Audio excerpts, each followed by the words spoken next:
Täna on siis 24. juuni ja me tähistame ristija Johannese sünnipäeva.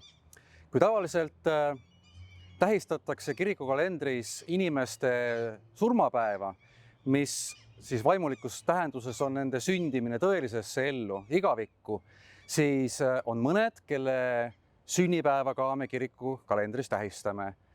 Muidugi Jeesus ise 25. detsembril, Neitsi Maarja 8. septembril ja ristija Johannes 24. juunil. Ja ristija Johannesel muidugi on ka teine suur püha Lääne kirikus, see on siis 29. august, kui me tähistame tema surmapäeva, aga täna on ristija Johannese sünnipäev. Eestlaste jaoks on see eelkõige jaanipäev, suvine pööripäev, suur pidudepäev. Päev enne seda, jaani laupäeval, on ka meie rahva võidupüha vabadussõjas. Aga miks on ristija Johannese sünnipäev siis tegelikult nii tähtis ja meil kristlastes just eriti, et see ei ole nagu meie jaoks lihtsalt rahvapüha, vaid see on meie jaoks kirikupüha, vaimulik püha ja tegelikult ka väga suur püha. Ristija Johannes, Jeesus ütleb tema kohta, et ta on suurim prohvetite seas, aga siiski vähim taevariigis. Ja see on selline kummaline paradoks. Ristija Johannese elu oli ju tegelikult üsna traagiline, et ta oli prohvet ja me teame, et prohvetite saatus ei ole mitte alati kõige kaunim ja ilusam. Ta oli prohvet juba tegelikult enne oma sündi. Kui me tähistame mai lõpus Maarja külaskäiku, siis kui ta jõuab külla Elisabetile, oma sugulasele, siis ristija Johannes, kes on oma ema Elisabethi kõhus, hüppab rõõmust. Ja miks? Sellepärast, et ta tunnetab ära, et tema issand on tulnud tema ligi.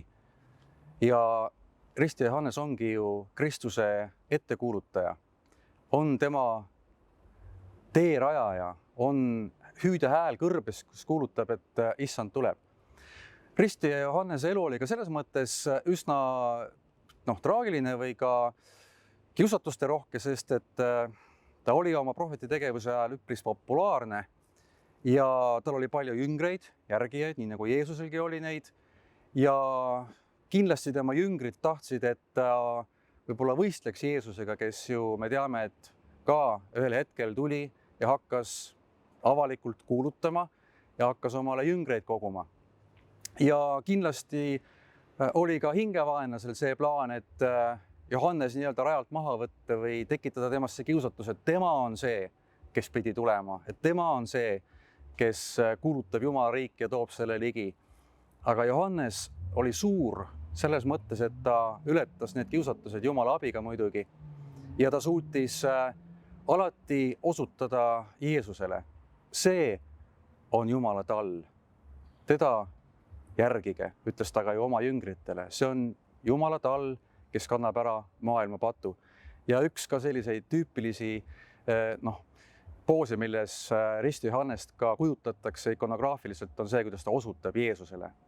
Mida see püha ütleb meie jaoks? See ütlebki seda, et ükskõik, mida me teeme, me osutaksime oma eluga Jeesusele. Ükskõik, kui palju ka meile kiitust jagataks või ükskõik, kui suur oleks ka kiusatus võtta endale au millegi suure või hea tegemise eest, et me alati annaksime selle au issandale. Ja kui me jaani õhtutel süütame ka lõkketuled oma taluõuedes või koduõuedes või külaplatsidel, siis olgu see meile kristlastel eriti meenutuseks sellest, et püha vaimu tuli on see, mis vääristab kõike.